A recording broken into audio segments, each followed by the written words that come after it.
Mental math कक्षा 8 अध्याय 3 चतुर्भुजों को समझना। मैं हूं हरि सर और आप सभी बच्चे देख रहे हैं आपका अपना YouTube channel math with Hari sir special Hindi medium के बच्चों के लिए। तो बच्चों आज हम करने वाले हैं अध्याय 3 का अगला भाग। प्रश्न नंबर 21 से लेकर प्रश्न नंबर 25 तक हम इस भाग में करने वाले हैं। तो आइए करना शुरू करते हैं। आपको तो वीडियो को पूरा देखना है, स्किप नहीं करना है और देखकर सीखना है और फिर प्रैक्टिस करनी है। आप ये मत सोचिए कि हॉलीडे होमवर्क ही पूरा करना है, लेकिन प्रैक्टिस जरूर करनी है। ठीक है, आइए करना शुरू करते हैं। तो प्रश्न नंबर 21 ये रहा आपके सामने। प्रश्न नंबर 21 क्या कहता है, देखो प्रश्न नंबर 21 क्या कहता है। अब यहाँ पे लिखा है ABCD एक समचतुर्भुज है और y घटा x का मान बताना है। भाई समचतुर्भुज है तो समचतुर्भुज की सभी भुजाएं क्या होती है, बराबर होती है। और समचतुर्भुज भी एक समांतर चतुर्भुज होता है, ठीक है। और एक चीज और होती है, समचतुर्भुज का जो विकर्ण होता है ना, एक दूसरे को 90 डिग्री पर क्या करते हैं, बाइसेक्ट करते हैं, प्रतिच्छेद करते हैं। ठीक है, 90 डिग्री पर एक दूसरे को आपस में काटते हैं ये। ठीक है, तो आइए करना शुरू करते हैं। अब बाइसेक्ट मैंने बाइसेक्ट का मतलब जैसे ये AC विकर्ण है तो ये BD को समान दो बराबर भागों में काटेगा। ठीक है, यानी DO बराबर होगा BO। इसी प्रकार ये जो BD है AC को समान दो भागों में काटेगा, AO बराबर होगा OC। इस तरीके से। ठीक है, तो करना शुरू करते हैं।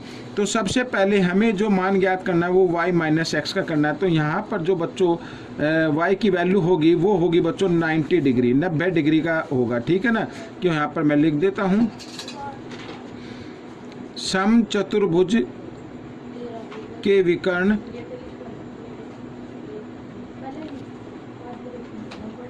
एक दूसरे को समचतुर्भुज के विकर्ण एक दूसरे को 90 डिग्री पर प्रतिच्छेद करते हैं। ठीक है, इस तरीके से।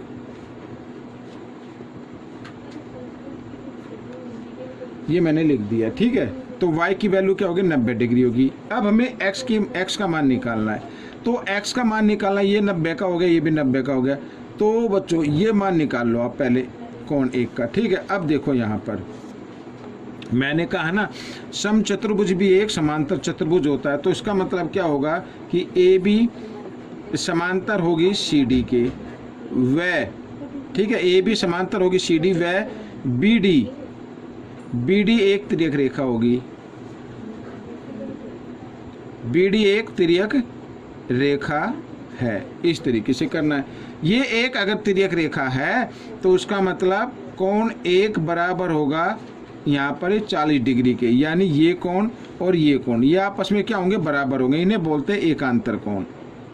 ठीक है ना, एकांतर कोण। अगर इससे पहले लिखना चाहो तो आप ये लिख सकते हो कि कोण AB, ठीक है, यहाँ पर कोण ABD बराबर होगा कोण CDB के, CDB के। ठीक है, ये कोण, इस कोण का नाम क्या होगा, CDB, और इसका नाम क्या होगा, ABD। ठीक है, इन दोनों ये कोण आपस में क्या होंगे, बराबर होंगे। इन्हें हम लिखते हैं एकांतर कोण। अब ये मैंने क्यों लिखा है, क्योंकि देखो यहाँ पर ये अगर आप ना समझ में आए तो ये एक कोण 1 बराबर 40 डिग्री कैसे होगा, तो इसको क्या करना है, इस कोण को आपस में ये ऊपर लिख लेना है। ठीक है ना, इस तरीके से। तो कोण 1 की माप कितनी आ गई, 40 डिग्री आ गई। तो त्रिभुज AOB, तो यहाँ पर ये O मान लीजिए, त्रिभुज AOB में आपको ले लेना है। ठीक है, यहाँ पर एक 40 डिग्री का आया, तो त्रिभुज AOB में इस तरीके से। तो त्रिभुज AOB में, ठीक है, त्रिभुज AOB में हमें तीनों कोणों का योग कितना होगा भाई, ये कोण A और ये कोण AOB और कोण ABO, तीनों कोणों का योग क्या होगा, 180 डिग्री होगा। आइए लिख लेते हैं। तो सीधा लिख देता हूँ x और जमा यहाँ पर ये 90 डिग्री।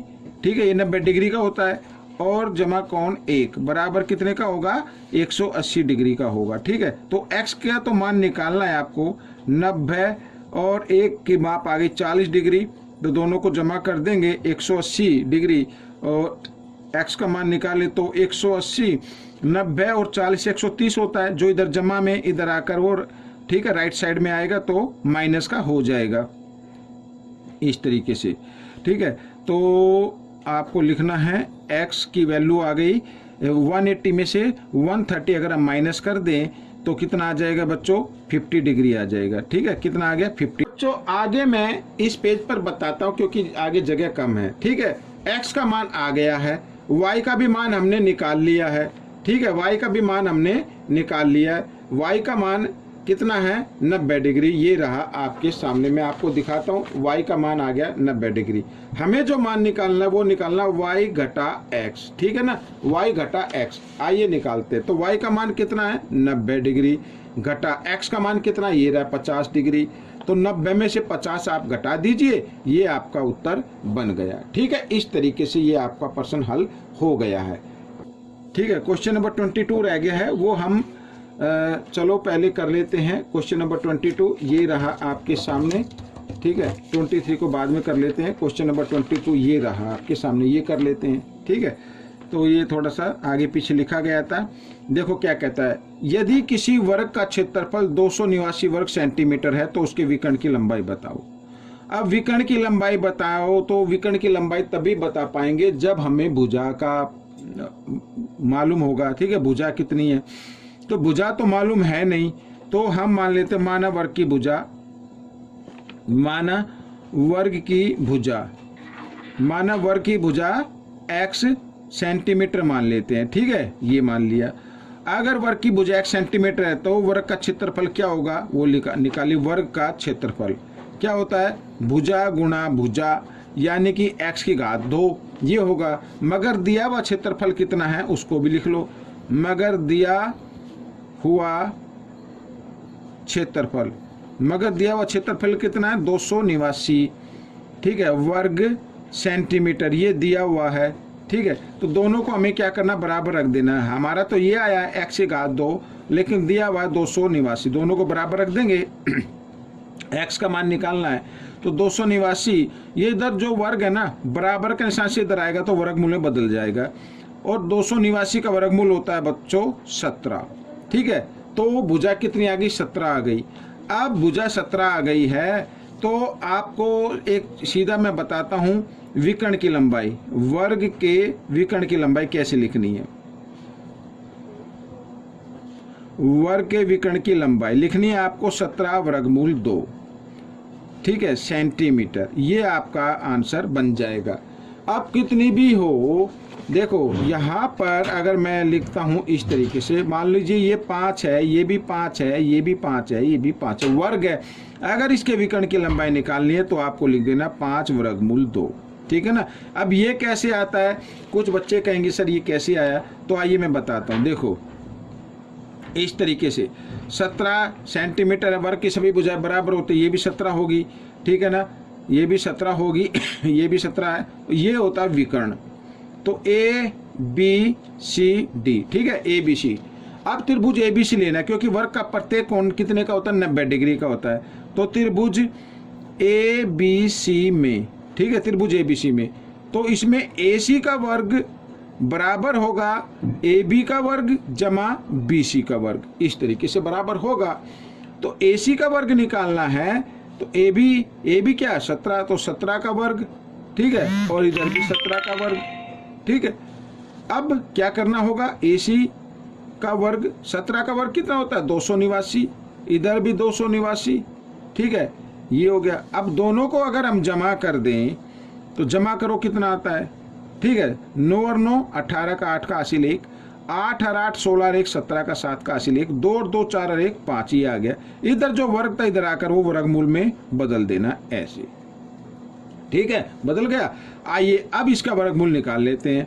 देखो 5 7 8 का, तो 2 से होगा, क्योंकि इकाई के अंक पे 2 के पहाड़े में आने वाली संख्या या सम संख्या है। 2 दूनी 4, 2 अट्ठे 16, 2 निम 18, ये आ गया।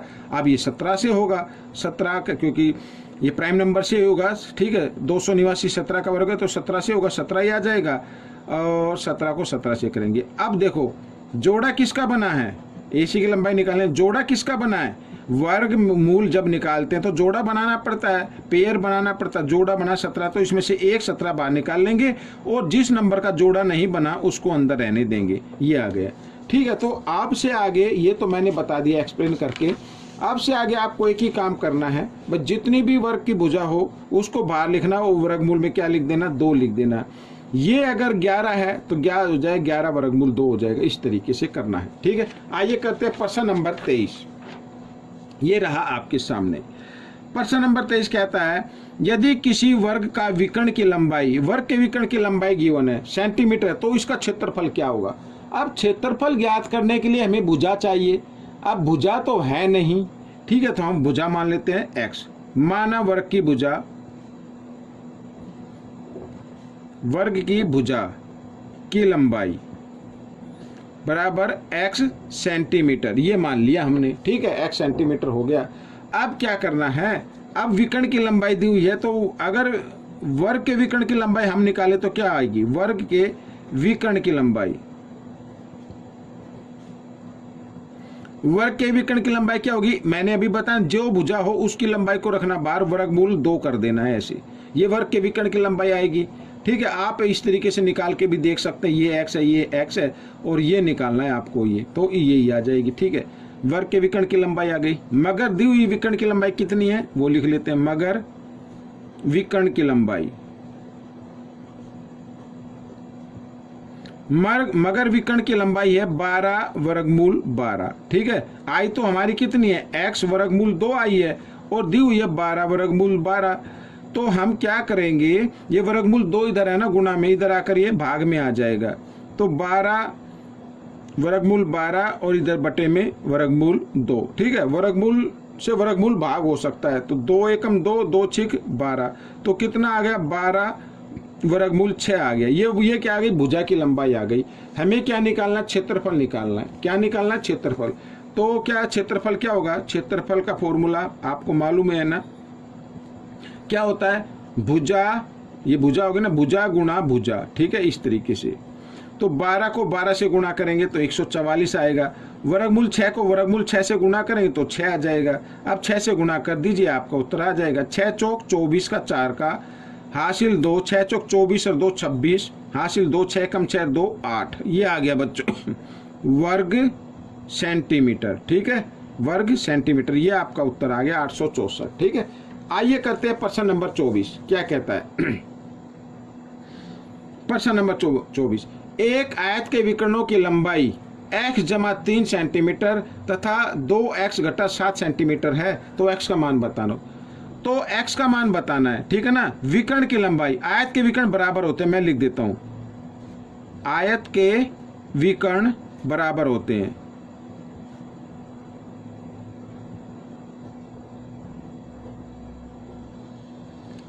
आयत के विकर्ण क्या होते हैं, बराबर होते हैं। अब ये जैसे ये एक आयत है, ठीक है, अब ये विकर्ण यानी ए बी सी डी, अगर हम ए बी सी डी को एक आयत माने तो ए सी बराबर होगा किसके, बी डी के। ये दोनों विकर्ण क्या होते हैं, आपस में बराबर होते हैं। तो एक की लंबाई ये है, तो हम भी क्या कर देंगे, दोनों को बराबर रख देते हैं, 2x घटा 7 ऐसे। अब x को लेके आना है आपको इधर बाईं तरफ, तो x घटा 2x हो जाएगा, क्योंकि जमा का है, बराबर के साथ इधर आएगा तो घटा, इधर घटा 7 है, और जमा 3 को लेके आओ दाईं तरफ, तो ये हो जाएगा घटा 3। तो घटा जमा घटा, घटा 1 है, 2 में से 1 x घटाएंगे, घटा 1 x बचेगा, और घटा 7 और घटा 3 घटा 10 हो गई। घटा से घटा का निशान कट गया, तो x बराबर आ गया 10, x का मान आ गया बच्चों 10, ठीक है। तो ये प्रश्न आपका हल हो गया। अब हम करेंगे प्रश्न नंबर 25, ये रहा आपके सामने।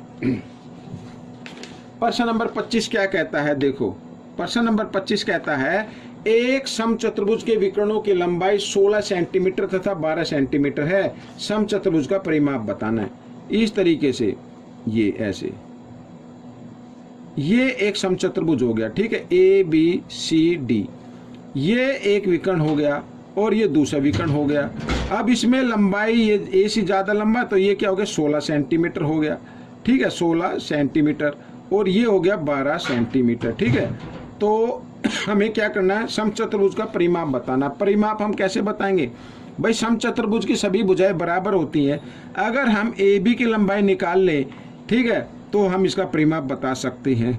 अब ये समचतुर्भुज की क्या क्या प्रॉपर्टी होती है, एक तो समचतुर्भुज के विकर्ण एक दूसरे को 90 डिग्री पर क्या करते हैं, बाइसेक्ट कर देते हैं। मान लो ये ओ पर क्या कर रहे हैं, इंटरसेक्ट कर रहे हैं। बाइसेक्ट का मतलब ये होता है बच्चों, ठीक है, वैसे AC जो विकर्ण है वो BD को क्या करता है, समान दो भागों में बांटता है। इसी प्रकार बी डी ए सी को भी समान दो भागों में बांटता है, ठीक है ना। तो अब हम देखेंगे, यहाँ पर मैं लिख लेता हूँ, माना ए बी सी डी एक समचतुर्भुज है,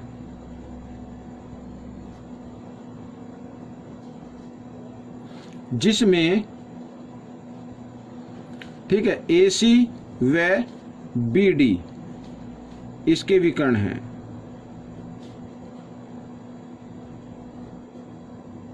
ठीक है, ये इसके विकर्ण हो गए।